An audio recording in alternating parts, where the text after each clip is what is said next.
సరే అండి సార్, సునీత ఇంక మరోసారి ఆరోపణలు చేసింది. ఒక పక్క సుప్రీంకోర్టు క్లియర్గా అసలు విచారించాల్సిన అవసరం లేదు అని చెప్పినా ఆమె ఇంకా ఎవరినైతే ముందు నుంచి కొంతమంది వ్యక్తుల్ని టార్గెట్ చేయదలుచుకుందో వారిపైన ఇంకా నిందలు వేసే క్రమం, ఇంకా అవే ఆరోపణలు గతం నుంచి ఇంకా ఆమె అవే ఆరోపణలు రిపీట్ చేస్తుంది. అసలు ఏం జరుగుతుంది?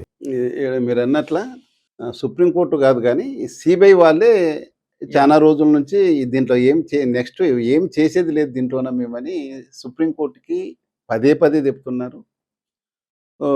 ఈ కింది కోర్టులో 156(3) కింద పాత సిఆర్పిసిలో రెఫర్ చేయాల్సింది ఈమె పిటిషన్ని, ఫర్దర్ పిటిషన్ని. దాన్ని కూడా ఆ కింది కోర్టు అంత క్షుణ్ణంగా పరిశీలించి ఈ సిబిఐ ఇన్వెస్టిగేషన్లో ఏవైతే మిగిలిపోయిందో అది ఎవరు అర్జున్ రెడ్డి ప్లస్ మన కిరణ్ యాదవ్ మధ్యన ఒక ఎస్ఎంఎస్ గురించి వీళ్ళు చేయలేదని ఆమె ఆరోపణిస్తే, సరే అది సింపుల్, అదొకటి చేసేయండి, మిగతావన్నీ కవర్ అయిపోయినాయి, ఇంకా మిగతా చేయాల్సిన పని లేదనేది కోర్టు ఉద్దేశం ఒక అభిప్రాయానికి వచ్చేసి సిబిఐ వాళ్ళకు అది చేసి పెట్టాం. అది 1 మంత్లోదేమని. దీని మీద మళ్ళీ ఈమె సుప్రీంకోర్టుకు అప్పీల్ వెళ్ళింది. సుప్రీంకోర్టు వాళ్ళు మళ్ళా సిబిఐని మళ్ళా అడిగారు, మళ్ళీ ఇంకోసారి కూడా అడిగారు. దానికి దీంట్లో ఏమి చేసేది లేదు. జగన్మోహన్ రెడ్డిని, భారతి గారిని విచారించాల్సిన అవసరము మాకు లేదు, ఈ ఇన్వెస్టిగేషన్లో అవసరం లేదు కాబట్టి అవసరం లేదని చెప్పారు. సరే అట్లయితే మీరు ఆ కింది కోర్టు ఆర్డర్ ఒకటి ఉంది కదా, అది కంప్లీట్ చేసేయండి వీలైనంత తొందరగా అంటే వీలైనంత తొందరగానే చేశారు. ఏముంది, ఇద్దరిని ఎగ్జామ్ చేయడం, ఒకరు ఇద్దరిని ముగ్గురు చేసి ఈమెకు కూడా అవకాశం ఇచ్చారు. మీ దగ్గర దీనికి సంబంధించిన ఏదైనా సమాచారం ఉంటే, అంటే అర్జున్ రెడ్డి, కిరణ్ యాదవ్కి సంబంధించి ఏదన్నా ఉంటే ఆమెకి ఇవ్వంటే, ఆమె కూడా ఒక 120 పేజీలు 130 పేజీలు ఇచ్చాను, ఇది 150 పేజీలు. దాన్ని కూడా చూసి వాళ్ళు కుల సంఖ్యకు తీసి, లేదండి ఇది ఉదయం 7:14 మెసేజ్ ఇచ్చారు, 7:14 దేశమంతా తెలుసు. మొన్న ఆమె ఊర్లో మన దివంగత వివేకానంద రెడ్డి గారి వర్ధంతి రోజు ఒక పీపీటీ ఏదో ఇంట్లో ఒక ప్రెస్ మీట్ పెట్టి 9:13కి 7:13కి సాక్షిలో వచ్చింది, 7:12కి చేసినట్టే. సాక్షి కన్నా ముందు చాలా మందికి వచ్చింది. కిరణ్ యాదవ్ వాళ్ళ ఇంట్లో ఈయన వివేకానంద రెడ్డి ఇంటికి వెరీ సమీపంలో ఉంటుంది. 6:30కి అందరికి తెలిసిపోయింది. అవినాష్ రెడ్డి వచ్చిన తర్వాత బహిర్గతం అయిపోయింది. వీళ్ళకి అందరికన్నా ముందు తెలిసింది వీళ్ళకే. వీళ్ళ బంధువులకు ఎంతో మందికి చెప్పుకున్నారు హైదరాబాద్ నుంచి ఫోన్లు చేసి. కాబట్టి 7:12కు కిరణ్ యాదవ్కు తెలియడం అనేది పెద్ద విచిత్రం ఏం కాదని వాళ్ళు భావించేసి దాన్ని క్లోజ్ చేశారు. అది ఇష్యూ. సో ఓవరాల్గా అసలు ఆ రోజు ఏం జరిగింది, ఎవరెవరు ప్రమేయం ఉందంటే మీరేం చెప్తారు? ఎవరెవరు ప్రమేయం ఉందంటే సిబిఐ వాళ్ళు చాలా లెంగ్త్గా ఇన్వెస్టిగేట్ చేశారు, కానీ అది కూడా చాలా తప్పుల తడకగా చేశారు. దీంట్లో ఆ రోజు జరిగింది ఏమంటే, ఆ రోజు ఎగ్జాక్ట్ ఏం జరిగింది? ఎగ్జాక్ట్ జరిగింది ఏమంటే, రాత్రి ఎప్పుడు ఏం జరిగిందో మనకు తెలియదు, ఏ టైంలో చంపారో తెలియదు. తలుపు బద్దలు కట్టుకొని పోయారు, లోపల ల్యాచెస్ అన్ని ఊడిపోయినాయి. అవి డిస్ట్రిక్ట్ క్లూస్ టీమ్ వాళ్ళు తీసిన ఫోటోలన్నీ ఉన్నాయి. ఈ తర్వాత వివిధ ఛానల్స్ వాళ్ళు వీడియోలు ఫోటోలు తీశారు పగులు 9 నుంచి, అంటే ఎంటర్ అయినప్పటి నుంచి, వాళ్ళకి తెలిసినప్పటి నుంచి. ఆ ఫోటోల్లో కూడా కనపడుతున్నాయి. ఏమంటే వీళ్ళంతా ఒక పెద్ద ఆయన పోయే లోపల అంత కన్ఫ్యూజ్లో ఉండి దాన్ని పెద్దగా పట్టించుకో, ఎందుకంటే ఈ కర్టన్స్ ఉన్నాయి కదా పెద్దవి, ఇట్లా కర్టన్స్ అడ్డం ఉన్నాయి, దానికి పొడుగుగా వచ్చేస్తాయి, దాంట్లోనే తలుపు వస్తుంది. కర్టన్స్ అడ్డం ఉన్నాయి కాబట్టి అప్పుడు చూడలే. క్లూస్ టీమ్ వాళ్ళు వచ్చినాక కర్టన్స్ అన్ని తీసి ఫోటోలు తీస్తే అవి ఊడిపోయినాయి ఫ్రెష్గా, ఏదో పాతవే కాదు. పైన హెడ్ ఇరిగిపోయి ఒక మేకుకి ఇట్లా ఏలబడుతూ ఉంది. ఆ ఫోటోలు కూడా నా దగ్గర కూడా ఉన్నాయి, క్లూస్ టీంలో కూడా ఉన్నాయి. ఓకే, అట్లా తలుపు బద్దలు కట్టుకొని వచ్చి చేశారు. రాత్రి ఏ టైంలో చేశారో మనకు తెలియదు. కానీ ఉదయం 5:50 5:30 ఆ ప్రాంతంలో, 5:40 ఆ ప్రాంతంలో పిఏ కృష్ణారెడ్డి పోయాడు. 5:50కో 58కో ఇంకా నిద్ర లేదు, ఎందుకంటే ఆయన ఎప్పుడు పోయినా కానీ పోతేనే లైట్ హాల్లో వెలుగుతూ ఉంటుంది. అంటే సార్ పొద్దున్నే 4:30కు లేచిపోతాడు. పందింటి రాజశేఖర రెడ్డి అనే సహాయకుడు ఉంటాడు, ఆయన టీ పెట్టిస్తాడు, టీ తాగుతాడు, గడ్డం చేసుకొని తయారవుతూ ఉంటాడు. అర్లీగా లేచి రాజశేఖర రెడ్డికి కానీ వివేకానందకి కానీ చాలా అర్లీగా లేచిపోతాడు. లేచి పొద్దున్నే తయారైపోయి 6 కంతా పనులు మొదలు పెట్టేస్తారు. ఆ లైట్ ఎలా లేదు కాబట్టి లేదని అర్థం. వెంటనే ఆయన ఏం చేశాడు, ఒకసారి తలుపు ఇట్లా తుడి చూశారో లేదో, సౌభాగ్యమ్మ గారికి ఫోన్ చేశాడు. ఆమె హైదరాబాద్లో ఉంటుంది, కూతురు సునీత గారితో నరేడి రాజశేఖరితో పని ఉంటుంది ఇక్కడే. ఆమెకు ఫోన్ చేసి, అమ్మ సార్ ఇంకా లేవలేదు, లేపమంటారా అని అడిగాడు. మ్మ్. అంటే ఆమె లేదులే కృష్ణారెడ్డి, రాత్రి లేట్ అయింటుంది వచ్చి మ్మ్. ఇంకా కొద్దిసేపు ఉండి లేపు అని ఆమె ఆపుతుంది. లేట్ అయినట్టుందంటారా లేట్ అయిందని? అది అయిందో ఆమెకి మరి తెలుసో లేదో మనకు తెలియదు. లేట్ అయింటుంది అనుకో. Okay right. ఇంకా కొద్దిసేపు పండుకోనిలే అని చెప్తుంది. సరే ఇంకా ఆయన ఆంధ్రజ్యోతి పేపర్ చదువుతాడు రోజు. ఈయన ఎవరు కృష్ణారెడ్డి తెల్లవారుదామని ఆయన లేస్తాడు, కొంత వాకింగ్కి పోతాడు. ఆ వాకింగ్ పోయినప్పుడు ఆ వెంకటేశ్వర గుడి దగ్గర పేపర్ కొన్నప్పుడు రోజు ఆంధ్రజ్యోతి పేపర్, ఎందుకంటే అది వ్యతిరేకంగా రాస్తా కాబట్టి రోజు ఆ న్యూస్ చదివి సార్ వాళ్ళకి చెప్తా ఉంటాడు ఆయన. ఆ పేపర్ కొనుక్కొని ఇటుకు వస్తాడు. ఆ పేపర్ని లైట్ ఉంటుంది ఇంటి ముందర, స్ట్రీట్ లైట్, దాని కింద మనం చదివేటప్పుడు చదువుకుంటా ఉన్నప్పుడు ఆమె రంగన్నేమో నిద్రపోతుంటాడు. ఓకే. రంగన్న లేడు, ఈయన పోయినప్పుడు బాగా గాఢ నిద్రలు ఉంటాడు. ఈమె లక్ష్మీదేవి అని వంట మనిషి వస్తుంది, ఎద్దుల లక్ష్మీదేవి అని. కొడుకు తీసుకొస్తాడు ఎద్దుల ప్రకాష్ అని చిన్న స్కూటీలో.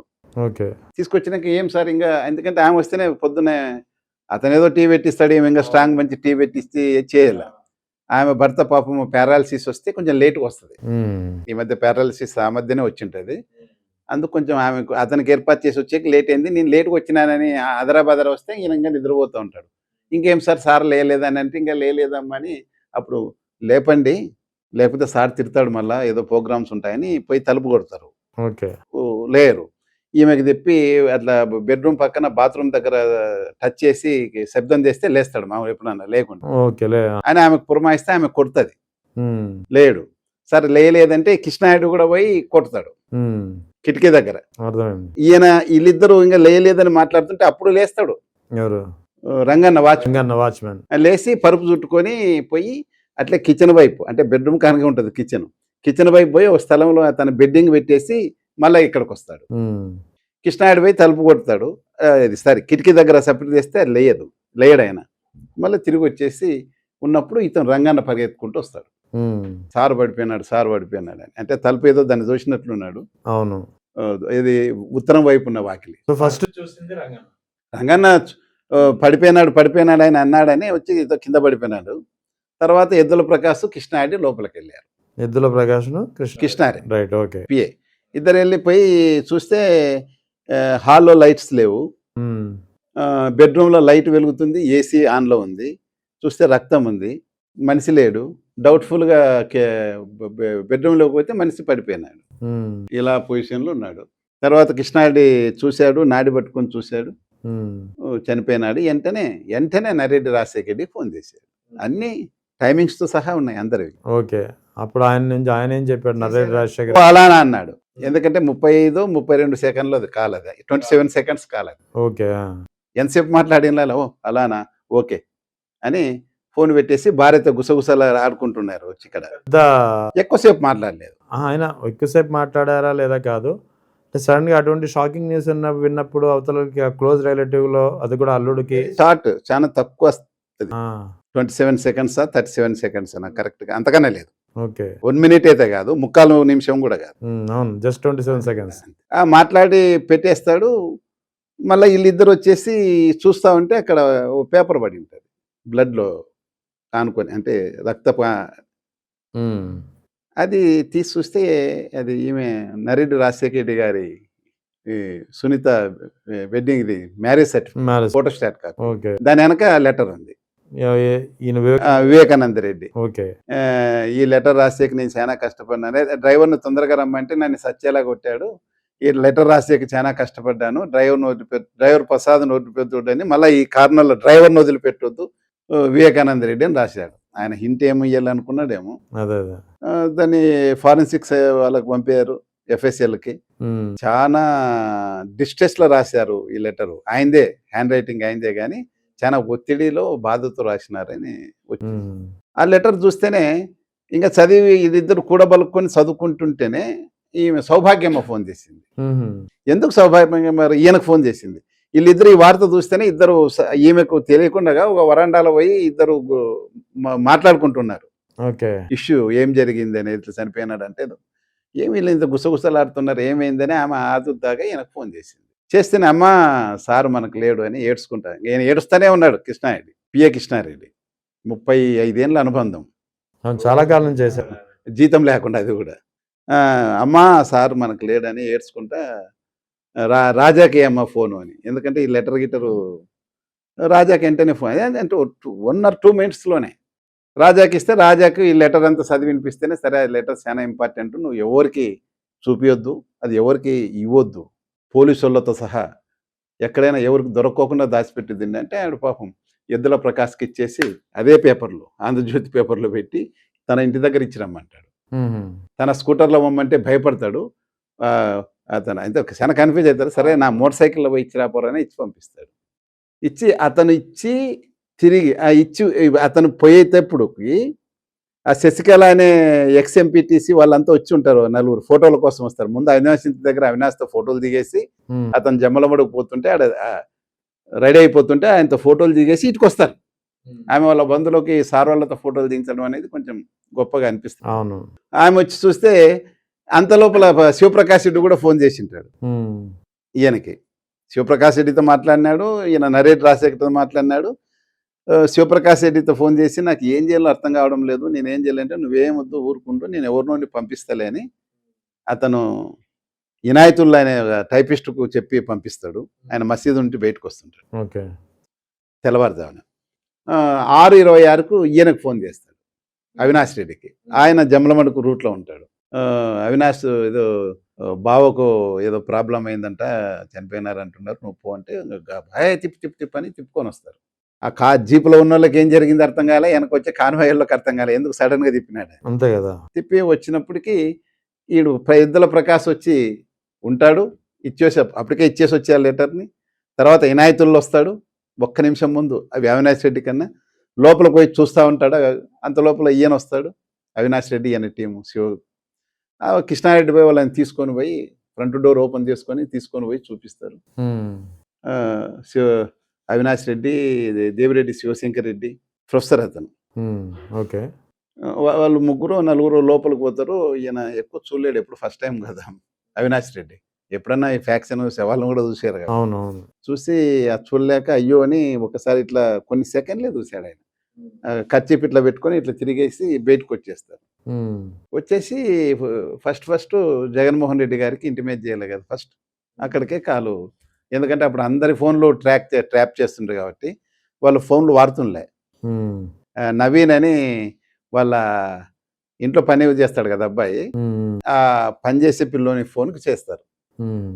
చేస్తే అతను కృష్ణమోహన్ రెడ్డితో చెప్పేసి, కృష్ణమోహన్ రెడ్డికి చెప్పిన తర్వాత జగన్మోహన్ రెడ్డికి చెప్పి, జగన్మోహన్ రెడ్డి వాళ్ళతో మాట్లాడిచ్చి ఇదంతా 6:32-6:36 మధ్యన జరుగుతది.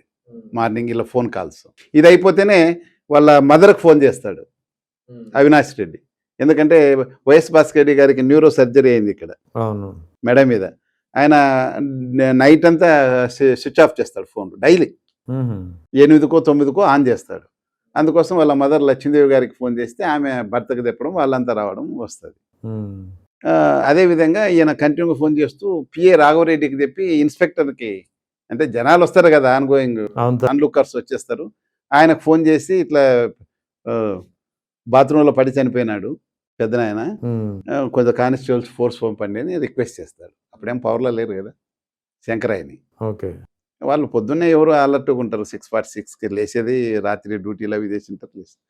తర్వాత ఈయన 6:40 అంటే 7 ఆ ప్రాంతంలో జోగి శంకరయ్య వాళ్ళ డీఎస్పీ నాగరాజ్ అని రాయచోట్ల ఉంటాడు. కమాండ్ కంట్రోల్ ఆఫీస్ ఓపెన్ చేసాక అక్కడ ఉన్న నైట్ హాల్ చేశాడు ఆయన. నాగరాజు, నాగరాజ.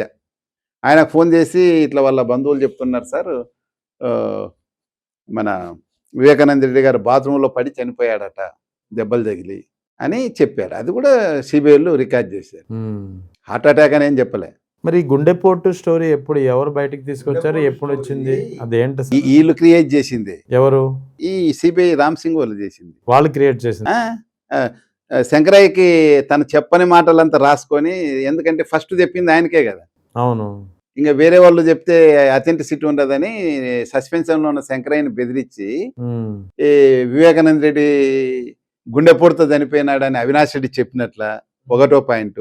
రెండో పాయింట్ వచ్చేసి శివశంకర్ రెడ్డి, దేవిరెడ్డి శివశంకర్ రెడ్డి క్లీనింగ్ చేస్తుంటే పోయి మేము దీన్ని హార్ట్ అటాక్ అని చెప్పాలనుకున్నావు, నువ్వు కానీ ఏదన్నా చెప్తే నీ అంత చూస్తానని ఇన్స్పెక్టర్ని బెదిరించినట్టు ఎవరు దేవిరెడ్డి శంకరెడ్డి ఈ స్టేట్మెంట్ తయారు చేసి ఇవి నువ్వు కోర్టులో 164 ఏమంటాడు, నువ్వు 161 ఏం రాసుకున్నా ఎవరి ఇష్టం అది, పోలీసు వాడు ఏదో రాసుకుంటాడు, మేము ఏదో రాసుకుంటాం అయిపోతుంది. కానీ 164 అన్నప్పుడు కోర్టులో ఇతను చెప్పాలా, అది నేను అబద్ధం రాస్తే నేనెందుకు చెప్తానండి, 164 కి కోర్టులో చెప్పాలా. ఉంది కదా, కోర్టులో చెప్పంటే జోగి శంకరయ్య నా దగ్గర పిస్తల్ ఉండే, వాడు బెదపడిస్తే నేను బెదపడతాను ఆ పోలీస్ ఆఫీసర్ని, ఇవన్నీ నేను అబద్ధాలు చెప్పను, అవినాష్ రెడ్డి నాకు అది చెప్పలేదు, నువ్వు ఏదో రాసుకుంటే నేనేం చేస్తాను, నాకు సంబంధం లేదని అది 164 చేయలే. చేయకపోతే కూడా ఇతన్ని కూడా ఇన్ఫ్లుయెన్స్ చేసినారు అని మళ్ళీ ఒక అలిగేషన్, రామ్ సింగ్ అలిగేషన్. ఇదంతా ఒక పెద్ద కుట్ర. అది ఆయన ఎప్పుడు ఏ ఒక్కరితో కూడా హార్ట్ అటాక్ అని అవినాష్ రెడ్డి చెప్పిన ఉదంతం లేదు. వీళ్ళు అనుకున్నారు హార్ట్ అటాక్ అని, ఎందుకంటే ఆ ఫోటోలు తీసి పంపించాడు వెంటనే.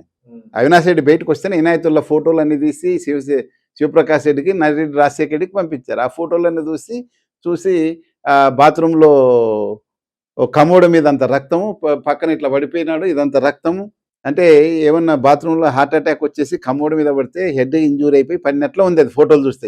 మరి ఆ రోజు మీడియాలో కొన్ని మీడియాల్లో ఫస్ట్ గుండెపోటుతో మరణం అనే వచ్చింది. అదే నేను వీళ్ళే క్రియేట్ చేశారు. ఎందుకంటే నేను అవినాష్ రెడ్డి గారు చెప్పారు, నేను ఆ రికార్డ్ అయితే చూడలేదు, కానీ ఫస్ట్ జోగి శంకరయ్య వాళ్ళకి ఇచ్చినారు ఎంక్వైరీ చేసేటప్పుడు. తర్వాత డి నాగరాజు గారు ఐఓ సిట్ 1 వాళ్ళు ఎంక్వైరీ చేసినప్పుడు మేము అనుకున్నాము మా ఫాదర్కి, మా బావగారికి, లేకపోతే నా భర్తకి వాళ్ళ స్టేట్మెంట్లో ఒక 6 నెలల కిందటో సంవత్సరం కిందటో స్టంట్స్ చేశారు, హార్ట్ ప్రాబ్లం ఉంది, ఈ హార్ట్ ప్రాబ్లంతోనే కింద పడి చనిపోయినాడు అనుకున్నాము ఫస్ట్ అన్నారు. అంటే వీళ్ళు చెప్పిన స్టోరీ.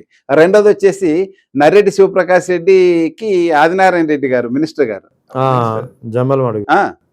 వైసీపీ నుంచి వైసీపీ టీడీపీ మినిస్టర్ ఆయన ఫోన్ చేసి, ఎందుకంటే అంతగా కలిసి తిరుగునోళ్ళే కదా, శివప్రకాష్ ఏమైంది నీది అంటే, ఏమైంది అంటే లేదు అన్న ఇట్లా బావ ఎక్కువ సిగరెట్లు తాగుతుండే నీకు తెలుసు కదా, హార్ట్ అటాక్ తో కింద పడి బాత్రూంలో పడి చనిపోయినాడు అని చెప్పారు. అది 8-8:30 ప్రాంతంలో చేశాడు ఆయన.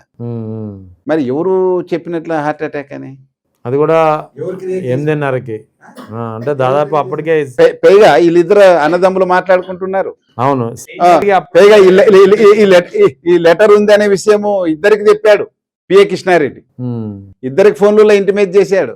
ఇంకా తెలిసిన తర్వాత కూడా ఆయనకి ఎట్లా అబద్ధం చెప్తారు అట్లా?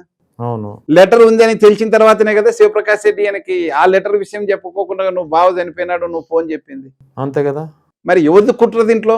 ఎగ్జాక్ట్లీ.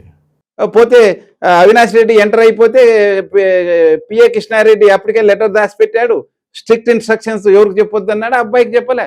అవును, చెప్పింటే కూడా ఇన్స్పెక్టర్ ఫోన్ చేసినోడు చెప్పడా? అవును, అయ్యా బాబు ఇట్లా ఏదో లెటర్ ఉందంట, ఇదేదో అనుమానంగా ఉంది సార్ అంటే వాడు హడావిడిగా ఉన్న బట్టలతోనైనా మఫ్టీలైనా వచ్చేస్తాడు కదా ఇన్స్పెక్టర్, వచ్చేసి సీన్ అంతా సెక్యూర్ చేసుకుంటుండే. ఏం కాకుండా అంత మీరే మసిపూసి మారేడుకాయ చేసి దాచిపెట్టి ఇలా కుట్రపూరితంగా పంపించినారంట నేను అవినాష్ రెడ్డిని, అలిగేషన్ చేస్తాను నేను. అట్లా ఏం సమాధానం చెప్తారు?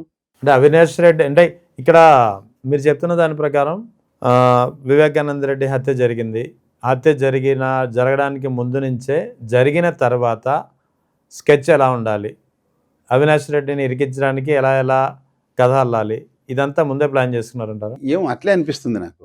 ఎందుకంటే లెటర్ గురించి PA Krishna Reddy first letter దాచిపెట్టారు, letter గురించి ఈయనకు చెప్పాడు, దాచిపెట్టమని చెప్పాడు, శివప్రకాష్ రెడ్డికి చెప్పాడు, డీటెయిల్ గా చెప్పాడు ఏం జరిగింది ఏం కథ అంతా.